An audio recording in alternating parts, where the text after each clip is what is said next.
नमस्कार, मैं प्रदीप कुमार। आप देख रहे हैं पॉलिटिकल आइडिया। मित्रों, हम प्रतिदिन किसी न किसी राजनीतिक मुद्दे पर विश्लेषण लेकर आपके समक्ष आते हैं। आज हम बात कर रहे हैं चिराग पासवान की और प्रशांत किशोर की। मित्रों, लगातार जब से चिराग पासवान ने यह बयान दिया कि दिल्ली में उनका दिल नहीं लगता, उनके दिल में बिहार है, वो बिहार उनको बुला रहा है। जिस प्रकार से नरेंद्र मोदी ने 2014 में कहा था कि मुझे मां गंगा ने बुलाया है, वैसे ही चिराग पासवान ने कहा कि उन्हें बिहार बुला रहा है। अब बिहार बुला रहा है तो बिहार किस बिहार तो आप है ही भाई। तो उनका इशारा ये था कि बिहार बुला रहा है, मतलब बिहार में मुख्यमंत्री की कुर्सी उनको बुला रही है। यह चिराग पासवान के बयान का राजनीतिक निहितार्थ यही निकाला गया और यह समझा गया कि चिराग पासवान नीतीश कुमार के बदले खुद बिहार का मुख्यमंत्री बनना चाहते हैं, नंबर 1। नंबर 2, चिराग पासवान के संबंध में जब प्रशांत किशोर से यह सवाल किया गया कि क्या प्रशांत किशोर का तालमेल चिराग पासवान की पार्टी के साथ संभव है, तो प्रशांत किशोर ने स्पष्ट बात कही कि चिराग पासवान से तालमेल की जहां तक सवाल है, तो तालमेल तो राजनीति में किसी भी दल का किसी दल के साथ हो सकता है। राजनीति संभावनाओं का खेल है, भविष्य में क्या होगा कहना आज मुश्किल है। लेकिन साथ ही प्रशांत किशोर ने यह शब्द इस्तेमाल किया कि चिराग पासवान चालबाजी कर रहे हैं। क्यों चालबाजी कर रहे हैं, कैसे चालबाजी कर रहे हैं?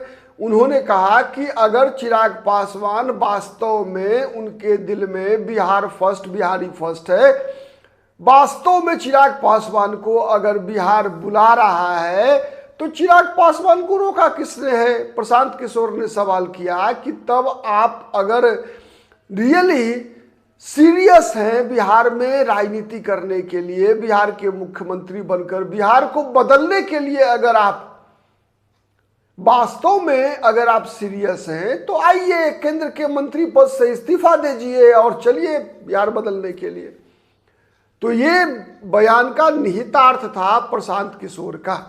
अब इस बात पे बहस शुरू हो गई। तो अब इसको हम लोग दो प्रकार से देख सकते हैं। एक तो सबसे पहला चीज है कि प्रशांत किशोर ने क्या चिराग पासवान को ताना मारा है, मतलब एक तरह से उनको, जिसे राजनीति में कहा जाता है ना कि नंगा करने का प्रयास, ठीक है, तो एक्सपोज करना ही इंग्लिश में उसके लिए एक सबसे उपयुक्त वर्ड होता है, शब्द होता है। ठीक है, भाषा में कई भाषा, अलग अलग भाषा के पास अलग अलग भावना को व्यक्त करने के लिए कई ऐसे शब्द होते हैं जो कि एक भाषा की तुलना में दूसरी भाषा में बेहतर मिलेगा।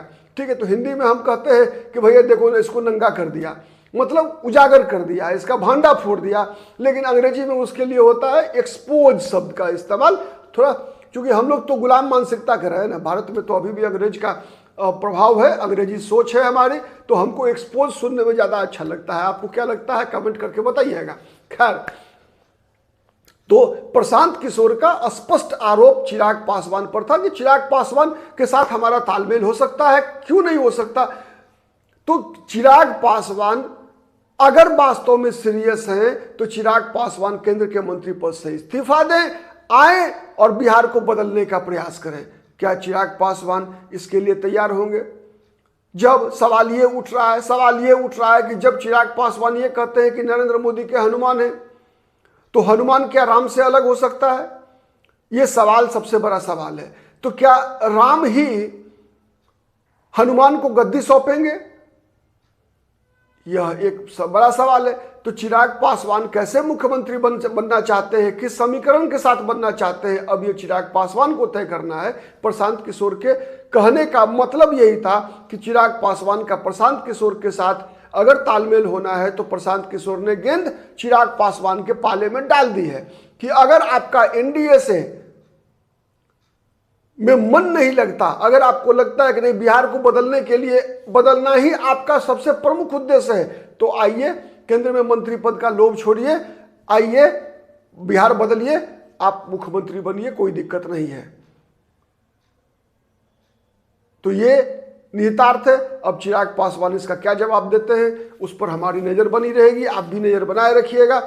हाँ, एक बात और जो प्रशांत किशोर ने कहा कि ये केवल और केवल सीटें अधिक से अधिक मिले उसके लिए एक तरह से बार्गेनिंग है चिराग पासवान की तरफ से। वो दबाव बना रहे हैं एनडीए पर, बीजेपी जदयू पर। ये आरोप प्रशांत किशोर ने लगाया चिराग पासवान पर कि उनके दिल में कोई बिहार उभार नहीं है, वो केवल मैंने अपनी सीटें की संख्या बढ़ाने के लिए इस प्रकार का दबाव की राजनीति कर रहे हैं।